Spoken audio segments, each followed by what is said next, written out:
ಮಾಯಾವಿ ಮಾಯೆಯ ವಧ್ಯ.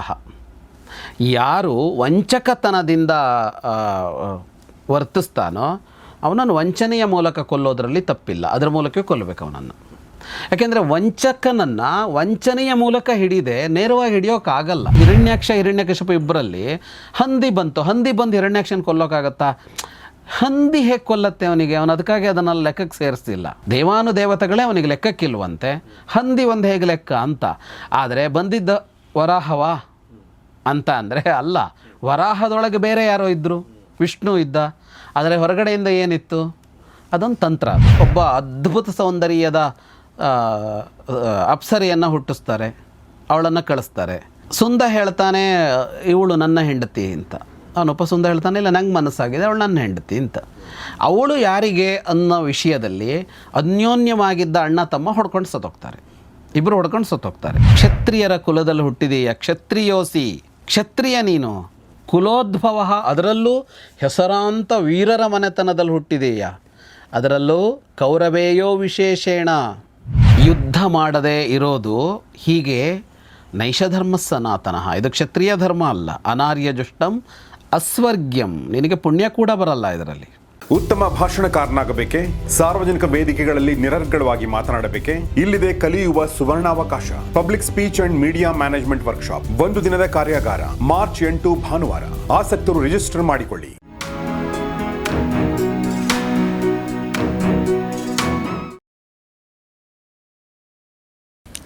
ಸ್ನೇಹಿತರೆ ನಮಸ್ಕಾರ. ಗೌರಿ ಶಕ್ಕಿ ಸ್ಟುಡಿಯೋದ ವಿಶೇಷ ಕಾರ್ಯಕ್ರಮ ಮಹಾಭಾರತ ರಹಸ್ಯಗಳು, ದ ಸೀಕ್ರೆಟ್ಸ್ ಆಫ್ ಮಹಾಭಾರತ. ನಿಮಗೆಲ್ಲ ಆತ್ಮೀಯ ಸ್ವಾಗತ. ನಾನು ಗೌರಿ ಶಕ್ಕಿ.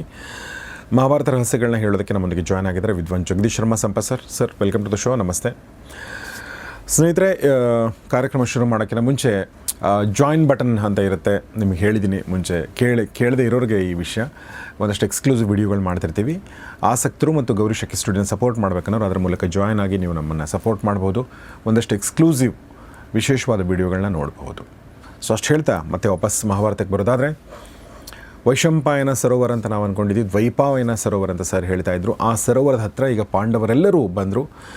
ಒಂದು ಸಲ ನನಗೆ ಅಂದರೆ ದುರ್ಯೋಧನನ ಈ ಸ್ಥಿತಿ ಇದೆಯಲ್ಲ, ಈಗ ಒಂದು ಕ್ಷಣ ಮರುಕ ಹುಟ್ಟೋ ಥರ ಆಯಿತು ಅಲ್ವಾ? ಅಂದರೆ ಯಾರೂ ಇಲ್ಲ ಮತ್ತು ಸೋಲು, ಜೊತೆಗೆ ಈಗ ಜೀವ ಭಯ. ಓಕೆ, ಆಮೇಲೆ ದುಶ್ಮನ್ಗಳು ಜಾಸ್ತಿ ಸಂಖ್ಯೆಯಲ್ಲಿದ್ದಾಗ ಮತ್ತು ಅವರು ಅಂದರೆ ನಾನು ಇವನು ಸಾಯೋಕ್ಕಿಂತ ಮುಂಚೆ ಇವನು ಸೋಲು ಅಥವಾ ಸಾವಿನ ಮುಂಚೆನೇ ಅವರ ವಿಜಯ ಆಲ್ರೆಡಿ ಶುರುವಾಗಿದೆ. ಇವನು ಸಾವು ಅಥವಾ ಸೋಲು ಅವ್ರ ಪ್ರಕಾರ ಅಥವಾ ಮೇಲ್ನೋಟಕ್ಕೆ ಕೇವಲ ಒಂದು ಫಾರ್ಮ್ಯಾಲಿಟಿ ಅಷ್ಟೇ ಅಲ್ವಾ?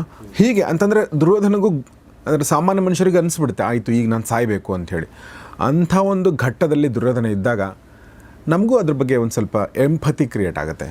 ಸೊ ಒಂದು ಸಣ್ಣ ಒಂದು ಅನುಕಂಪ ಸೃಷ್ಟಿಯಾಗತ್ತೆ.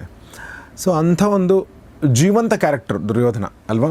ಅಂದರೆ ಇಡೀ ಕ್ಷಣ ಪ್ರತಿಕ್ಷಣ ಬದುಕಿದ್ದಾನೆ. ಅವನು ಅಂದ್ಕೊಂಡಾಗ ಬದುಕಿ ಇಲ್ಲಿ ತನಕ ಬಂದಿದ್ದಾನೆ. ಬದುಕಿ ಅಂದರೆ ತನಗನ್ಸಿದ್ದನ್ನು ಮಾಡ್ತಾ ಹೋಗಿ.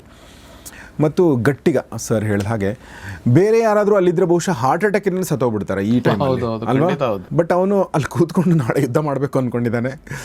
ಮತ್ತು ಸುಮ್ಮನೆ ಹೇಳಿಲ್ಲ, ಅವನು ನಾಳೆ ಯುದ್ಧ ಮಾಡಬೇಕು ಅಂತಲೇ ಅಂದ್ಕೊಂಡಿದ್ದಾನೆ. ಅಲ್ಲ, ಅವನು ಅಲ್ಲ, ಈಗ ನಾಳೆಗೆ ಮುಂದೆ ಹಾಕಿದ್ದಾನೆ. ಅವನು ಯುದ್ಧ ಏನು ನಿಲ್ಲಿಸಲ್ಲ, ಅವನು ಏನೋ ಒಂದು ಮಾಡೇ ಮಾಡ್ತಾನೆ ಅವನು. ಇನ್ನೊಂದು ಸರಿ ಇಲ್ಲಿ ಭಾಳ ಗಮನಿಸಬೇಕಾದ್ದು, ಈ ಆತ್ಮಹತ್ಯೆ ಮಾಡ್ಕೊಳ್ತಾರಲ್ಲ ಅವರೆಲ್ಲ ದುರ್ಯೋಧನ ಅವ್ರಿಗೆ ಮಾದರಿ ಆಗಬೇಕು. ಕರೆಕ್ಟ್ ಈ ವಿಷಯದಲ್ಲಿ. ಎಕ್ಸಾಕ್ಟ್ಲಿ. ಇವತ್ತು ಬೆಳಗ್ಗೆನೂ ಓದ್ತಾ ಇದ್ದೆ, ಯಾರೋ ಒಬ್ಬ ವಿದ್ಯಾರ್ಥಿ ಆತ್ಮಹತ್ಯೆ ಮಾಡಿಕೊಂಡ ಅಂತ, ಹಾಸ್ಟೆಲಲ್ಲಿದ್ದವನು ಅಂತ.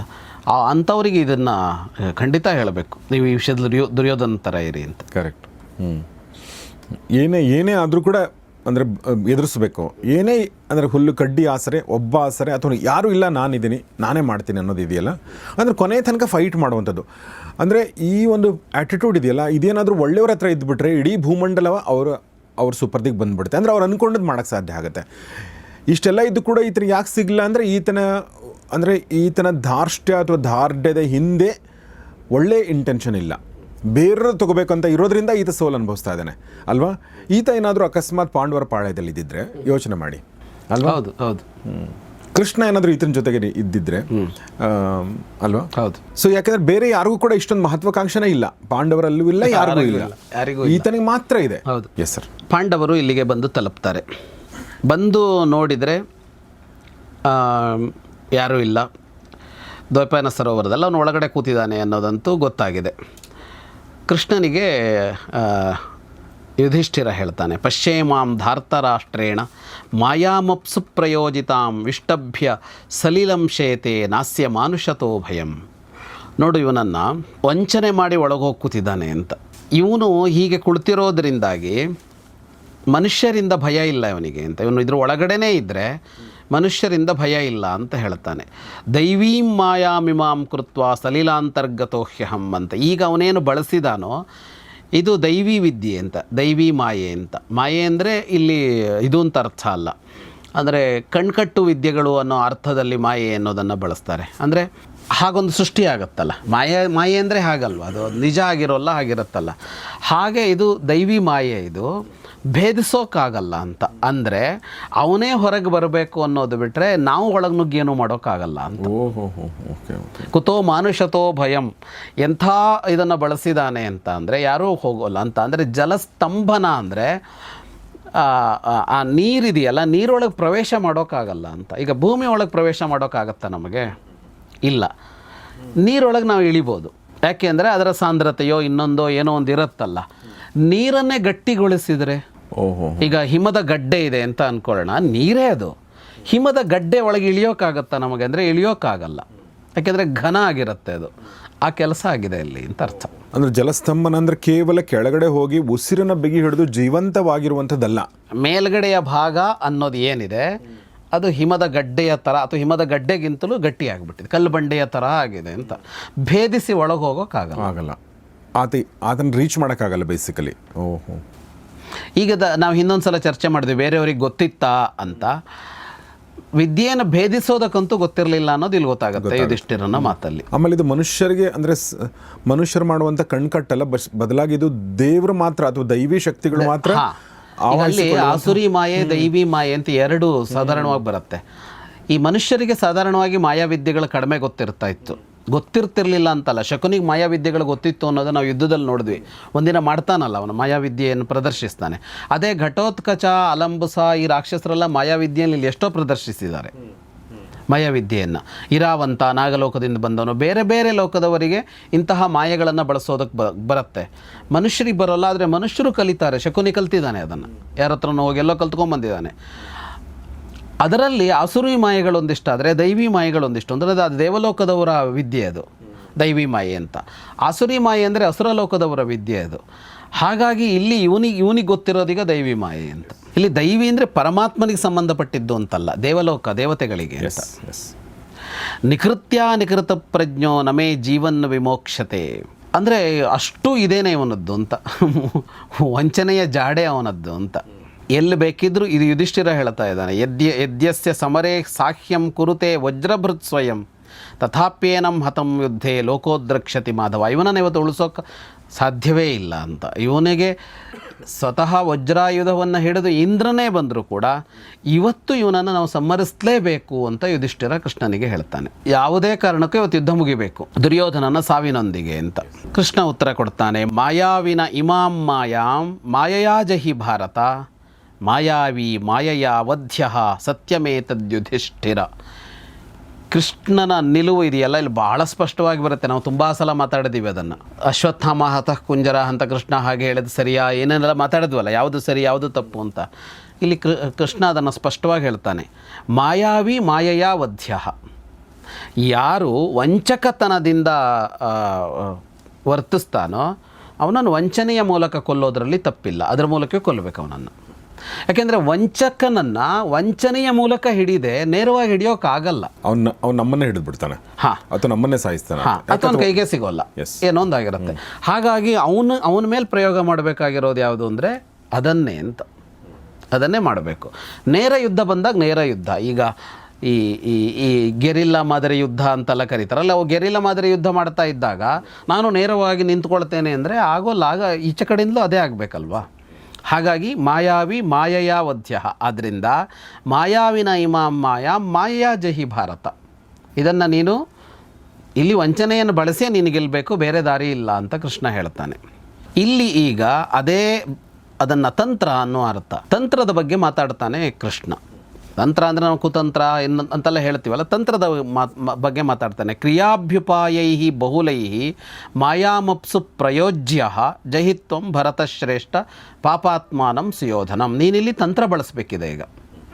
ಅಂದರೆ ಯುಧಿಷ್ಠಿರನಿಗೆ ಗಟ್ಟಿಗೊಳಿಸ್ತಾ ಇದ್ದಾನೆ ಕೃಷ್ಣ. ಅಂದರೆ ನೇರ ಇಲ್ಲೇನೂ ಮಾಡೋಕ್ಕಾಗಲ್ಲ ಈಗ.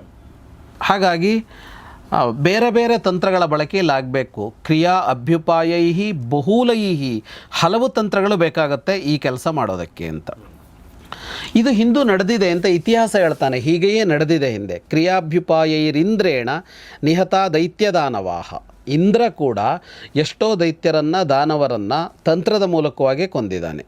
ಉದಾಹರಣೆಗೆ ಬಲಿಯನ್ನು ಕೊಡ್ತಾನೆ. ಕ್ರಿಯಾಭ್ಯುಪಾಯೈರ್ಬಹುಬಿರ್ ಬಲಿರ್ಬದ್ಧೋ ಮಹಾತ್ಮನ. ಈಗ ಬಲಿ ಇಂದ್ರನಾಗೋದಕ್ಕೆ ಹೊರಟಿದ್ದ. ಈ ಬಲಿಯನ್ನು ಕೂಡ ಕಟ್ಟಿ ಹಾಕಿದ್ದು ಯಾವುದರಿಂದ ಅಂದರೆ ತಂತ್ರದಿಂದ ಅಂತ ಕೃಷ್ಣ ಹೇಳ್ತಾನೆ. ಈ ಬಲಿಯ ಕಥೆ ಬರುತ್ತಲ್ಲ, ಈಗ ಬಲಿ ಇಂದ್ರನಾಗೋದಕ್ಕೆ ಹೊರಟಿದ್ದ. ಅವನು ಸ್ವರ್ಗ ಅವನು ಗೆದ್ದಾಗಿತ್ತು. ಇವರನ್ನು ಸೋಲಿಸಿ ಗೆದ್ದು ಬಂದು ಕುಳಿತುಕೊಂಡಿದ್ದ. ಆದರೆ ಈ ಇಂದ್ರನೇ ಮುಂದುವರಿಬೇಕಾಗಿತ್ತು.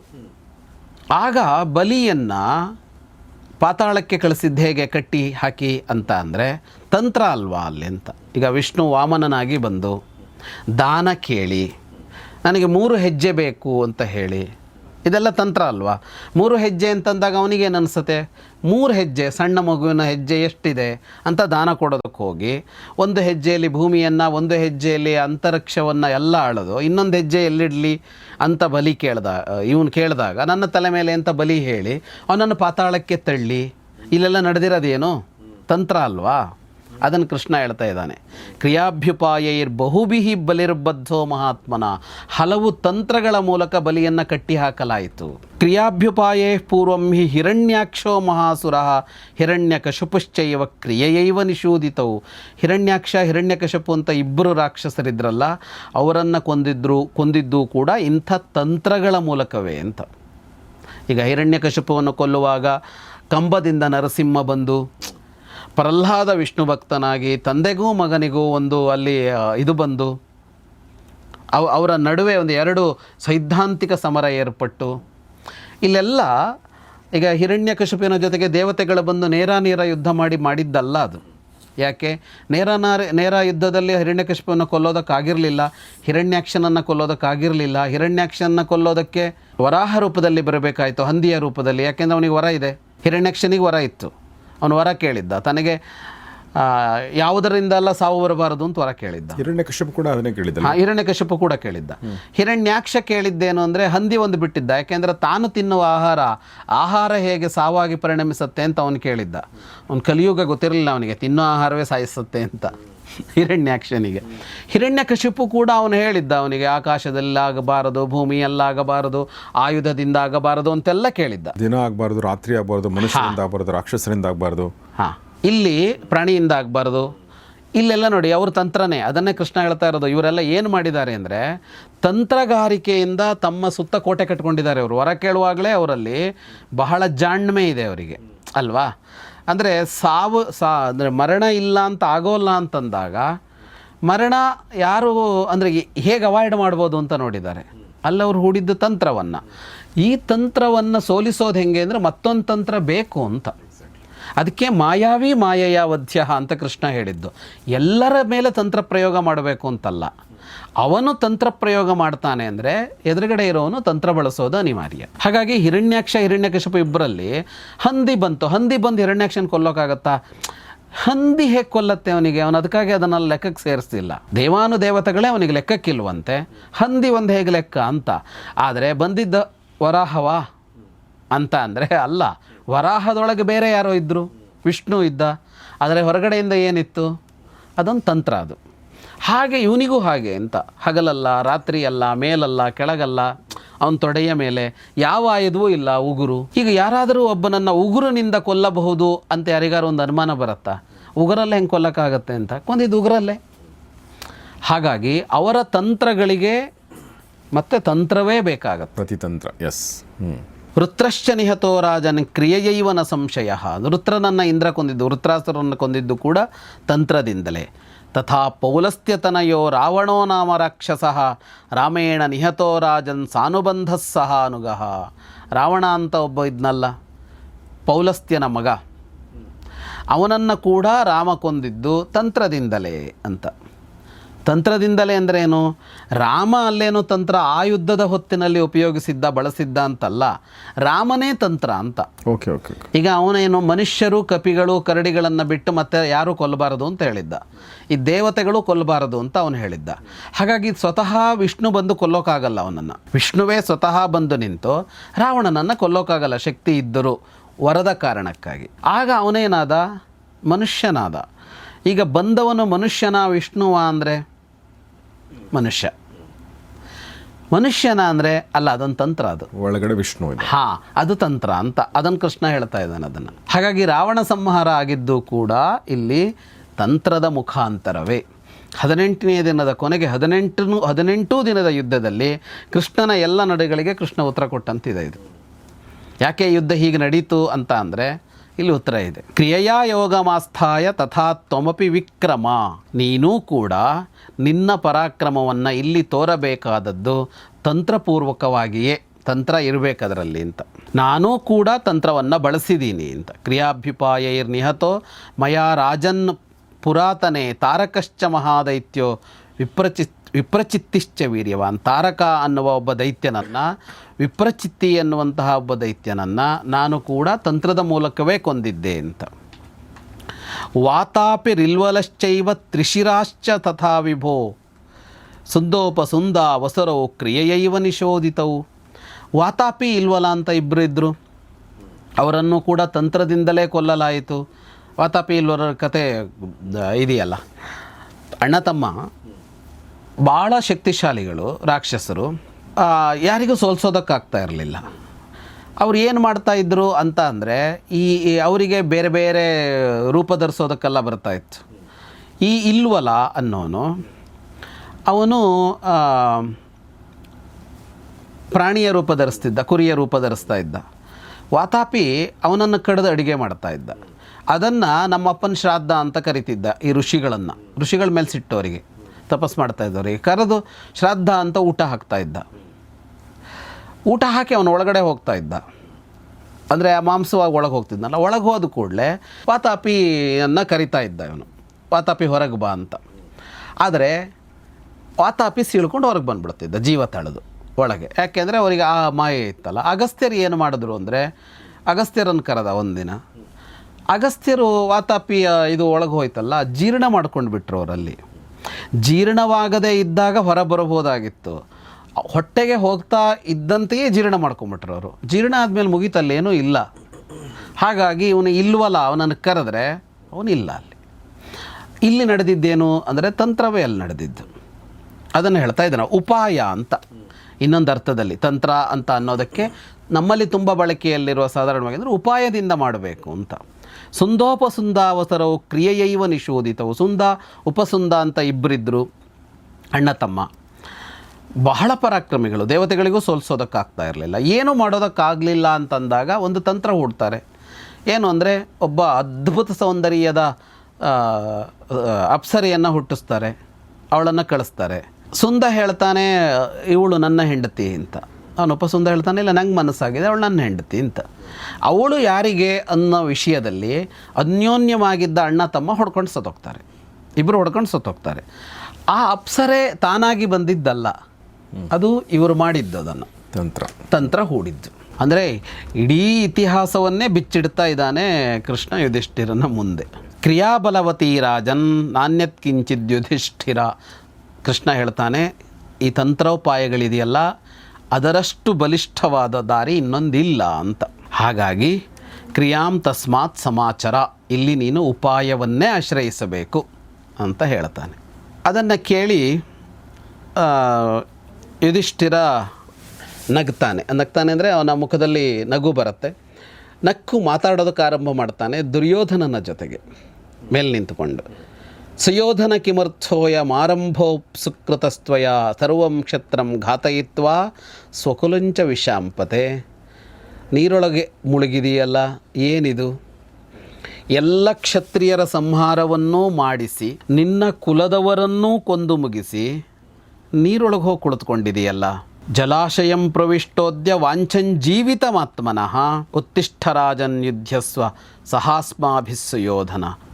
ಏನು ಜೀವ ಭಯದಿಂದ ನೀರೊಳಗೆ ಹೋಗಿ ಕುಳಿತುಕೊಂಡಿದೆಯಲ್ಲ, ಇಷ್ಟೂ ಮಾಡಿಸಿದ ಮೇಲೆ ಎದ್ದು ಬಂದು ನಮ್ಮ ಜೊತೆಗೆ ಯುದ್ಧ ಮಾಡು. ಸಚ ದರ್ಪೋ ನರಶ್ರೇಷ್ಠ ಸಚಮಾನ ಕ್ವತೇಗತಃ. ಅವತ್ತು ನಿನ್ನಲ್ಲಿ ಆ ದರ್ಪ ಇತ್ತಲ್ಲ, ಆ ಅಭಿಮಾನ ಇತ್ತಲ್ಲ, ಎಲ್ಲೋಯ್ತು? ಈಗ ಅಡಗಿ ಕುಳಿತಿದೆಯಲ್ಲ. ಯಸ್ತ್ವಂ ಸಂಸ್ತಭ್ಯ ಸಲಿಲಂ ಭೀತೋ ರಾಜನ್ ವ್ಯವಸ್ಥಿತ. ಅಷ್ಟು ಅಭಿಮಾನದಿಂದ, ಅಷ್ಟು ಅಹಂಕಾರದಿಂದ, ಅಷ್ಟು ದರ್ಪದಿಂದ ಇದ್ದವನು ಇವತ್ತೇನಿದು ಪುಕ್ಕಲನಂತೆ ನೀರೊಳಗೆ ಹೋಗಿ ಕುಳಿತುಕೊಂಡಿದೆಯಲ್ಲ ಅಂತ ಯುಧಿಷ್ಠಿರ ಮಾತಾರಂಭ ಮಾಡ್ತಾನೆ. ಈ ಮಾತು ಕೃಷ್ಣ ಹೇಳಿದ ತಂತ್ರದ ಮಾತು ಇದು. ಈಗ ಇವರು ಒಳಗೆ ಹೋಗೋಕ್ಕಾಗಲ್ಲ, ಅವನೇ ಮೇಲೆ ಬರಬೇಕು. ಅವನೇ ಮೇಲೆ ಬರಬೇಕು ಅಂದರೆ ಮೇಲೆ ತರೋದು ಹೇಗೆ ಅಂತ ಅಂದರೆ ತಿವಿಯೋದಕ್ಕೆ ಆರಂಭ ಮಾಡ್ದ ಅವನು.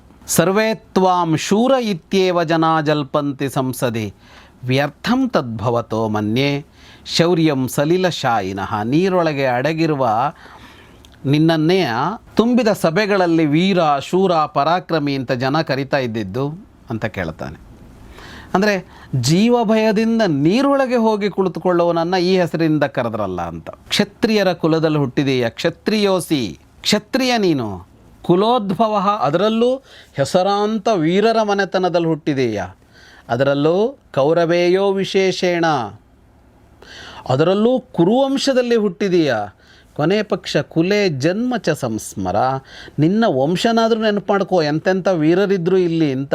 ಎಂಥವರ ಮಗ, ಎಂಥವರ ಮೊಮ್ಮಗ, ಅದನ್ನಾದರೂ ನೆನಪು ಮಾಡ್ಕೊ ನೀನು.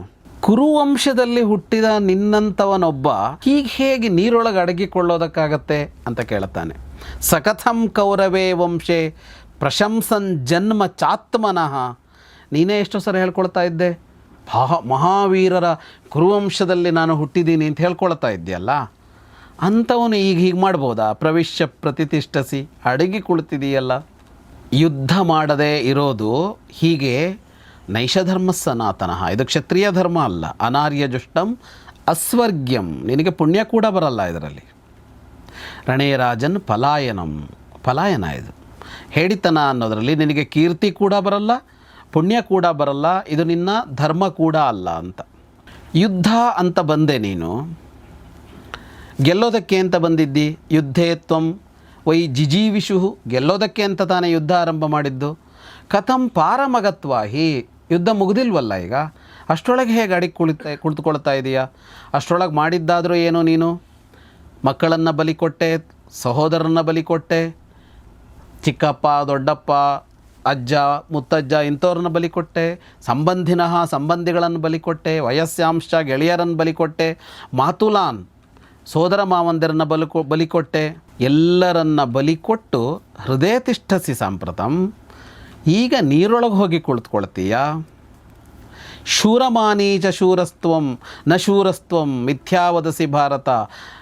ನೀನು ನಿಜವಾಗಿ ಶೂರನೇ ಅಲ್ಲ, ಸುಮ್ಮನೆ ನಿನ್ನನ್ನು ನೀನು ಶೂರ ಅಂತ ಅಂದುಕೊಂಡಿದ್ದಿ ಅಷ್ಟೇ. ಎಲ್ಲರ ಕಿವಿಗೆ ಕೇಳುವಂತೆ ನಾನು ವೀರ, ನಾನು ಶೂರ ಅಂತ ಹೇಳ್ತಾ ಇದ್ದಿ. ಶೂರೋಹಮಿತಿ ದುರ್ಬುದ್ಧೆ ಸರ್ವಲೋಕಸ್ಯ ಶೃಣ್ವತಃ. ಯಾಕೆಂದರೆ ಶೂರರು ಯಾರೂ ಹೀಗೆ ಓಡೋಗೋದಿಲ್ಲ. ಶತ್ರುನ್ ದೃಷ್ಟ ಕಥಂಚನ. ಶತ್ರುಗಳನ್ನು ಕಂಡು ಓಡೋಗ್ತಾರ. ಶೂರತನ ಅಂದರೆ ಅದು. ಎಂಥ ಶತ್ರುಗಳಿದ್ರೂ ಎದುರಿಸಬೇಕಾಗಿದ್ದು.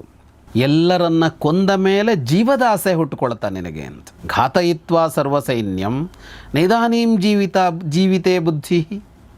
ಅಂದರೆ ನಿನ್ನ ಜೀವ ಒಂದು ಉಳಿದರೂ ಸಾಕು. ಹಾಗಿದ್ರೆ ಎಲ್ಲರನ್ನೂ ಸಾಯಿಸಿದೆಯಲ್ಲ. ಈಗ ಗೊತ್ತಾಗ್ತಾ ಇದೆ ನಿನಗೆ ನೀನು ಯಾರು ಅಂತ.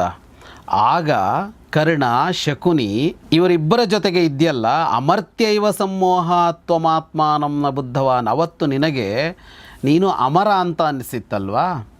ಶಕುನಿ ಕರ್ಣರ ಜೊತೆಗೆ ಕುಳಿತು ಬೇರೆ ಬೇರೆ ಬೇರೆ ತಂತ್ರಗಳನ್ನು ಹುಡ್ತಾ ಇದ್ದೀಯಲ್ಲ, ಕುತಂತ್ರಗಳನ್ನು ಹುಡ್ತಾ ಇದ್ದೀಯಲ್ಲ, ಆವಾಗ ನಿನಗೆ ನೀನು ಅಮರ್ತ್ಯ ಅಂತ ಅನಿಸಿತ್ತು. ಅಂದರೆ ಅಮರ ನೀನು ಅಂತ, ಅಮೃತ ಕುಡಿದು ಬಿಟ್ಟಿದ್ದಿ, ಸಾವಿಲ್ಲ ಅಂತ ಅನಿಸಿತ್ತು ನಿನಗಲ್ವಾ? ಈಗ ಅರ್ಥ ಆಗ್ತಾ ಇದೆಯಾ ನಿನಗೂ ಸಾವಿದೆ ಅಂತ ಕೇಳ್ತಾನೆ ಯುಧಿಷ್ಠಿರ. ನಿನಗಿರೋದು ಎರಡೇ ದಾರಿ ಈಗ. ಅಸ್ಮಾನ್ವಾ ತ್ವಂ ಪರಾಜಿತ್ಯ ಪ್ರಸಾದಿ ಪೃಥಿವೀಮಿಮ. ಮೇಲೆದ್ದು ಬಾ, ಬಂದು ನಮ್ಮ ಜೊತೆಗೆ ಯುದ್ಧ ಮಾಡು, ನಮ್ಮನ್ನು ಸೋಲಿಸು, ಭೂಮಂಡಲವನ್ನು ಆಳು. ಅಥವಾ ನಿಹತೋಸ್ಮಾಭಿ ಭೂಮೋ ಸಪ್ಸಸಿ ಭಾರತ. ನಾವು ನಿನ್ನನ್ನು ಸಂಹರಿಸಿದರೆ ಸತ್ತು ಭೂಮಿಗೆ ಒರಗತಿ. ನಿನಗೆ ವೀರಸ್ವರ್ಗ, ನಿನಗೆ 2 ದಾರಿ ಇರೋದು, ಈ 3ನೇ ದಾರಿ ಇಲ್ಲ ಅಂತ. ಅವ್ನು ಸುಮ್ಮನೆ ಇರಬೇಕಾ ಬೇಡವಾ? ಇಷ್ಟೆಲ್ಲ ಚುಚ್ಚಿದ ಮೇಲೆ ಅವ್ನು ಸುಮ್ಮನಿರಕ್ಕೆ ಹೆಂಗೆ ಸಾಧ್ಯ? ಅಂದರೆ ಅವ್ರ ತಂತ್ರ ಫಲಿಸ್ತು ಅಂತ. ತಂತ್ರ ಎಷ್ಟು ಬೇಗ ಫಲಿಸ್ತು ಅಂದರೆ, ನೀರೊಳಗೆ ಹೋಗಿ ಅಡಗಿದ್ದು ಅವನು ಇದಾನೆ ಅಂತಲೇ ಗೊತ್ತಾಗಬಾರದು ಅಂತ ಅಲ್ವಾ? ಇವರು ಬಂದು ಹೇಳಿದ ಕೂಡಲೇ ನಾನಿಲ್ಲಿ ಅಡಗಿದ್ದೀನಿ ಅಂತ ಹೇಳ್ಬಿಟ್ರೆ, ಅವನು ಮಾತಾಡದೇ ಇದ್ದಿದ್ರೆ ಇವರಿಗೇನೂ ಮಾಡೋಕ್ಕಾಗ್ತಾ ಇರಲಿಲ್ಲ. ಆದರೆ ಚುಚ್ಚಿದ್ದಿದೆಯಲ್ಲ, ಈ ಮಾತಿದೆಯಲ್ಲ, ಇದು ಸರಿಯಾಗಿ ಚುಚ್ಚಿಕೊಳ್ತು. ನೈತಚ್ಚಿತ್ರಂ ಮಹಾರಾಜ ಯದ್ಭೀ ಪ್ರಾಣಿನ ಮಾವಿಷೇತ್. ಅವನ ಆರಂಭ ಮಾಡ್ದ. ಜೀವ ಭಯ ಅನ್ನೋದು ಯಾವುದಾದರೂ ಒಂದು ಜೀವಿಗೆ ಬರೋದಿದೆಯಲ್ಲ, ಅದೇನು ಆಶ್ಚರ್ಯದ ವಿಷಯನಾ ಅಂತ ಆರಂಭ ಮಾಡೋದು. ಇವನು ಭಾಳ ವಿಶೇಷನ ಅದು ಅನ್ನೋ ಥರ. ಎಲ್ಲ ಪ್ರಾಣಿಗೂ ಜೀವ ಭಯ ಬರುತ್ತಯ್ಯ, ನನಗೂ ಬಂದಿದೆ ಅಂತ. ಅದ್ರಲ್ಲಿ ಏನು ಅಂತ ನನಗೂ ಬಂದಿದೆ ಅಂತ ಹೇಳಲ್ಲ. ಏನು ಜೀವ ಭಯ ಅಂತ ಪದೇ ಪದೇ ಹೇಳ್ತೀಯಲ್ಲ ನೀನು. ಎಲ್ಲರಿಗೂ ಜೀವ ಭಯ ಇದೆ ಲೋಕದಲ್ಲಿ, ಅದರಲ್ಲೇನು ವಿಶೇಷ? ಆದರೆ ನಾನು ಜೀವ ಭಯದಿಂದ ಒಳಗೆ ಕೂತ್ಕೊಂಡಿಲ್ಲ ಮತ್ತೆ. ಇದು ಸಮಸ್ಯೆ. ಈ ಈಗೋ ಅಂತ ಒಂದಿರತ್ತಲ್ಲ, ಅದು ಹರ್ಟ್ ಆದ ಕೂಡಲೇ ಸಮಸ್ಯೆ. ಇವ್ರುಗಳಿಗೆ ತಂತ್ರ ಮಾಡೋದು ಕಷ್ಟ ಇವರಿಂದ. ನಚ ಪ್ರಾಣ ಭಯಾದ್ಭೀತೋ ವ್ಯಪಯಾತೋಸ್ಮಿ ಭಾರತ. ನಾನು ಪ್ರಾಣಭೀತಿಯಿಂದ ಒಳಗೆ ಬಂದು ಕುಳಿತುಕೊಂಡಿಲ್ಲ.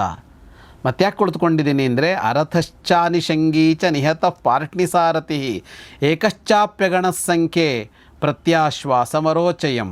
ನನ್ನ ರಥ ಇಲ್ಲ, ರಥಭಗ್ನ ಆಗಿದೆ, ಕವಚ ಇಲ್ಲ, ನನ್ನ ಸಾರಥಿ ಇಲ್ಲ, ನನ್ನ ಆ ಕಡೆ ಈ ಕಡೆ ಹಿಂದೆ ಮುಂದೆ ರಕ್ಷಿಸುವ ಪಾರ್ಷ್ಣಿಗಳಿಲ್ಲ, ಒಬ್ಬನೇ ಉಳಿದಿದ್ದೀನಿ, ಮತ್ತು ಆಯಾಸ ಕೂಡ ಆಗಿದೆ.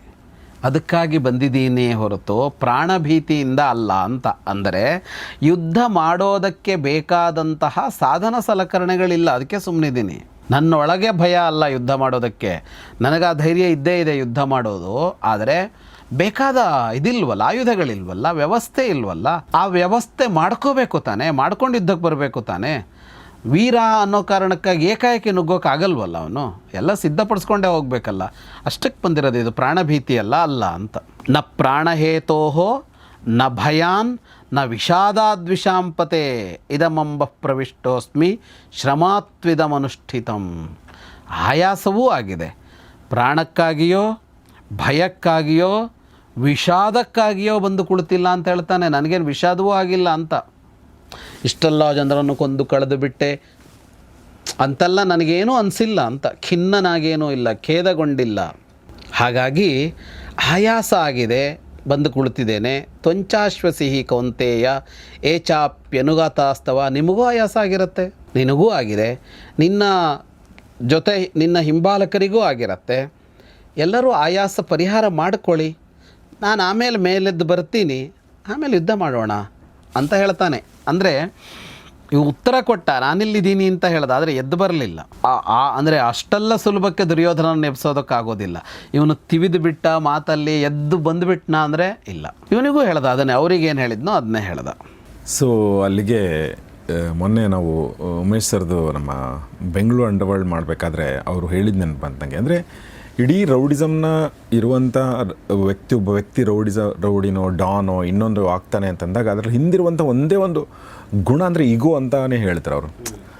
ಅಂದರೆ ನನಗೆ ಬಾಸ್ ಅನ್ಬೇಕು, ಅಣ್ಣ ಅನ್ಬೇಕು, ಓಕೆ, ಭಯ್ಯ ಅನ್ಬೇಕು, ಓಕೆ, ಆಮೇಲೆ ನನಗೆ ನೇರವಾಗಿ ನೋಡ್ಬಿಟ್ಟ, ಓಕೆ, ನನಗೆ ನಮಸ್ಕಾರ ಮಾಡಲಿಲ್ಲ, ಓಕೆ, ಇದರಿಂದನೇ ಕೊಲೆಗಳಾಗೋದು, ರೌಡಿಸಮ್ ಬರೋದು ಅಂಥೇಳಿ. ಸೊ ನನಗೆ ಅಂದರೆ ಅವನು ಈಗೋ ಟಚ್ ಮಾಡಿದ ತಕ್ಷಣ ನೀವು ಹೇಳಿದ ಹಾಗೆ ಅವ್ನು ಸುಮ್ಮನೆ ಇರ್ಬೋದಾಗಿತ್ತು. ಸುಮ್ಮನೆ ಇದ್ದರೆ ಬಹುಶಃ ಏನಾಗ್ತಿದ್ದು ಗೊತ್ತಿಲ್ಲ.